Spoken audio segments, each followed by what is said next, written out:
नेता प्रतिपक्ष तेजस्वी यादव जी और तमाम मंच पे बैठे हुए हमारे साथीगण, मेरे पूर्व में अभी जो कमेंट्स किए गए थे वो भी आपके सामने रखे। सबकी भावना आपको मालूम पड़ी। मुझे खुशी है कि मुझे भी आज आने का अवसर मिला आपके बीच में।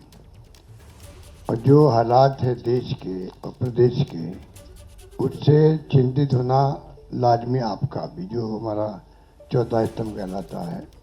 हालात बड़े गंभीर है देश के अंदर। एनडीए गवर्नमेंट जिस प्रकार चल रही है, डेमोक्रेसी को खतरा है। पूरी तरह देश दुर्विकरण में आ गया है। लोग चिंतित है। देश किस दिशा में जा रहा है कोई नहीं जानता है। किस दिशा में जाएगा किसी को नहीं मालूम है। उस रूप में हम चल रहे हैं। आलोचना कर दो, जेल में जाओ, चाहे वो पत्रकार हो, साहित्यकार हो या कोई एक्टिविस्ट हो। इन हालातों में देश चल रहा है, तो हम सबकी जिम्मेदारी बनती है ऐसे वक्त में देश क्या चाहता है उसका भी हम ख्याल रखें। पूरा मुल्क अभी बिहार की तरफ देख रहा है कि बिहार में चुनाव होंगे, किस करवट फैसला होगा। बिहार में आप मुझसे ज़्यादा जानते हैं क्योंकि यहाँ के रहने वाले भी हैं, एक्सपर्ट भी हैं, मीडिया के साथी भी हैं। हालात बड़े गंभीर हैं, चाहे बेरोजगारी हो, चाहे वो अन्य समस्या लोकल हो जो बताई गई। अभी आपके सामने जब बताया दीपांकर जी ने और सानी जी ने, सब साथियों ने, तो हालात वही है। किसान हो, मजदूर हो, आम आदमी हो, छात्र हो, युवा हो, चिंता लगी हुई है रोजगार की उसको। और जब हम लोग देखते हैं, पूछते हैं, तो लोग बदलाव चाहते हैं। खड़गे साहब ने, राहुल गांधी जी ने, सब ने भी असेसमेंट करवाया। सब लोग देखते हैं कि बिहार में किस रूप में जनता का एक मनोबल बना हुआ है, विश्वास बना हुआ है, इस बार बदलाव होगा। राहुल जी की यात्रा हुई, तेजस्वी जी साथ थे, दीपांकर जी साथ थे और सब साथी साथ थे। जिस प्रकार पब्लिक ने रिस्पॉन्स दिया, पूरे देश ने देखा उसको, पूरे देश ने देखा। इन हालातों में हम लोग चल रहे हैं। बहुत एक चुनौती हमारे सामने, क्योंकि वो शक्तियाँ वो है जिनका एक मुखौटा है खाली डेमोक्रेसी का। कोई यकीन नहीं है डेमोक्रेसी के अंदर उनका। ये मैं आपको क्या कहूँ, आप खुद जानते हैं। मुखौटा पहन रखा है। ऐसे लोग शासन करें देश के अंदर, चिंता होना स्वाभाविक है हम सबको। इसलिए मैं कहना चाहूँगा कि इस मौके पर जो है, इस मौके पर अभी दीपांकर जी कह रहे थे कि पिछला चुनाव भी जो है, अभी तो इंडिया गठबंधन बन गया प्रदेश भर के अंदर, अच्छी परफॉर्मेंस दी है पार्लियामेंट के अंदर। कोई कम बात नहीं थी, 240 पे लाके छोड़ दिया उन लोगों को। 400 पार के नारे लगा रहे थे वो लोग। सब कुछ देख लिया देश ने, और फाउल नहीं खेलते तो हो सकता है सरकार भी उनकी नहीं बनती। उन हालातों में जब देखते हैं तो पाते हैं कि अब लोग समझ गए हैं। पिछला गठबंधन आपका लोकल था, महागठबंधन। तेजस्वी जी ने उस वक्त में भी कमाल किया, और जिस रूप में मामूली वोटों के अंतर से सरकार उनकी बन गई, मामूली वोटों के अंतर से बन गई सरकार उनकी थी। जिस प्रकार से साम दाम दंड भेद, ये उनका भाव है। बदले की भावना उनके फितरत के अंदर है। ऐसे लोग बैठे हुए हैं। धन बल का कोई कमी नहीं है। आपका जो इलेक्टोरल बॉन्ड, वो तो एक एग्जाम्पल है। सुप्रीम कोर्ट ने कहा अनकॉन्स्टिट्यूशनल है ये। इतने कैसे काम चलेगा? जो पैसा जमा है उनके पास में, जो खेल खेल रहे हैं देश के अंदर, चुनाव को प्रभावित कर रहे हैं, सरकारों को गिरा रहे हैं। मॉडल अलग अलग है उनका। मध्य प्रदेश मॉडल अलग, कर्नाटक मॉडल अलग था, महाराष्ट्र का अलग था और राजस्थान का अलग था। राजस्थान की दाल नहीं गली, इतना फर्क है। आप सबके आशीर्वाद से हमारी सरकार बच गई और 5 साल हमने शासन किया। उन्होंने कमी नहीं रखी थी सरकार गिराने के लिए। उस माहौल में देश में जो हालात बन रहे हैं, ये भी मॉडल है चुनाव जीतने का भी। किस प्रकार फाउल खेलो, किस प्रकार गुमराह करो, लोगों को भ्रमित करो, झूठे वादे करो, झूठे आरोप लगाओ विपक्ष पर। यही राजस्थान में भी किया हमारे वक्त। मैं तो अपने अनुभव से कह सकता हूँ। हमारी सगा बन सकती थी इसे बात। तो उन हालातों में लोग जो प्राइम मिनिस्टर हो, चाहे गृह मंत्री हो या इनके खुद के लोग हों, जिस प्रकार ये राजनीति कर रहे हैं, धनबल के आधार पर कर रहे हैं, आप हम सोच नहीं सकते। जो अनुभव बताता मैं मध्य महाराष्ट्र का भी, कोई सोच नहीं सकता किस प्रकार ये धनबल का उपयोग करते हैं चुनाव जीतने के लिए।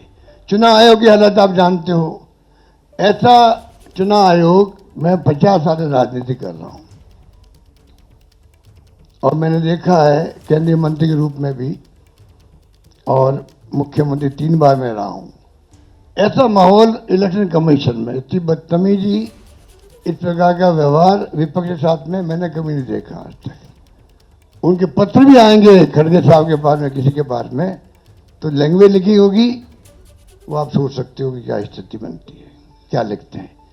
प्रेस कॉन्फ्रेंस करेंगे, क्या आरोप लगाते विपक्ष पे, ऐसा कभी आज तक नहीं हुआ। लोगों को विश्वास उठ रहा है इलेक्शन कमीशन से भी, चाइना में भी और रशिया में भी इलेक्शन कमीशन है, वहां पे भी। पर चुनाव वहां एक पार्टी जीतती है, तो क्या हम अपने मुल्क को उस दिशा में जाना चाहते हैं? वो चिंता हम सबको होनी चाहिए, आपको भी होनी चाहिए।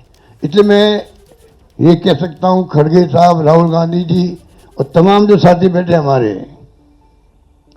इन सब की राय लेकर के हम लोगों ने तय किया है इस चुनाव में अगले मुख्यमंत्री चेहरे के रूप में तेजस्वी यादव जी को हम लोग सपोर्ट करते हैं, जो एक नौजवान है, लंबा फ्यूचर है इनके साथ में। और मेरा अनुभव से मैं कह सकता हूं, जिसका लंबा फ्यूचर होता है, पब्लिक उनको साथ देती है। ये नौजवान है, कमिटमेंट रखते हैं। पिछली बार भी जो स्लोगन दिए थे, नौकरी के दो या कोई दो, या जो वादे किए थे उसमें खरे उतरे। ये ऐसा व्यक्तित्व आपके सामने नौजवान के रूप में आया है। सोच समझ के सबने फैसला किया है। ये नेता के रूप में उत्तरंग मैदान में राहुल गांधी जी ने मिलकर जो यात्रा करी थी, बड़ा इम्पैक्ट है। आने वाले वक्त में इनके अलावा राहुल जी भी आएंगे और नेता आएंगे, प्रियंका जी भी आएगी, सब नेता आएंगे। और हम सब जो बैठे स्टेज पर, सब मिलकर संकल्प किए हुए हैं कि जो हालात देश के हैं, देश हित के अंदर और देश चाहता है उसके अनुसार हम चाहेंगे कि बिहार में ये जो लंबे समय तक नीतीश कुमार जी रहे हैं सत्ता में, अब कुछ कर नहीं पा रहे। अब तो हम पूछना चाहते हैं अमित शाह जी से, इनकी पार्टी के अध्यक्ष जी से, क्या पता ही हमारा नेता तो हो गया तेजस्वी यादव, आपका नेता कौन है बता दीजिए। इससे काम नहीं चलेगा कि नीतीश कुमार के नेतृत्व में चुनाव लड़ा जाएगा।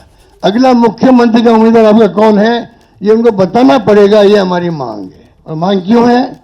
इसलिए है, आपने देखा महाराष्ट्र के अंदर जो शिंदे थे, वो मुख्यमंत्री तत्कालीन, इन नेताओं ने कहा शिंदे के लीडरशिप में चुनाव लड़ा जाएगा। मैसेज दिया गया ये मुख्यमंत्री बनेंगे, और बाद में मुख्यमंत्री बना दिया और किसी को। यही बात लागू यहां हो रही है। अमित शाह जी आए, कह के चले गए हम चुनाव के बाद में तय करेंगे मुख्यमंत्री कौन बनेगा हमारा, पर नीतीश कुमार के नेतृत्व में चुनाव लड़ा जाएगा। तो महाराष्ट्र का एग्जाम्पल सबके सामने। इसलिए मैं इतना ही कहना चाहूंगा कि चुनाव में हम लोगों ने सोच समझ के तेजस्वी जी को घोषित किया नेता, और हमें पूरा यकीन है कि जो है तेजस्वी जी की घोषणा करना मायने रखता है। साथ में सबकी राय बनी है कि जो हमारे अन्य पिछड़ा वर्ग के साथी हैं, मुकेश सहनी जी, जिनको आप सब जानते हैं, मुकेश सहनी जी, जो एक संघर्ष करते हुए यहाँ तक पहुँचे हैं, अपनी पार्टी बनाई है, अपनी अकल होशियारी से, अपनी मेहनत से बनाई है, गरीबों के मसीहा के रूप में, अपनी कौम के मसीहा के रूप में उभर के आए हैं। ऐसे नौजवान को हमने तय किया है वो उप मुख्यमंत्री होंगे साथ में। इसके साथ में जो आपके यहाँ बहुत सारे समाज भी हैं, सामाजिक इक्वेशन अलग तरह की है, तो जो अन्य सामाजिक वर्गों के लोग हैं उनमें से मुख्यमंत्री और बनाए जाएंगे, उप मुख्यमंत्री और बनाए जाएंगे। यही बात कह के मैं अपनी बात समाप्त करता हूं। धन्यवाद।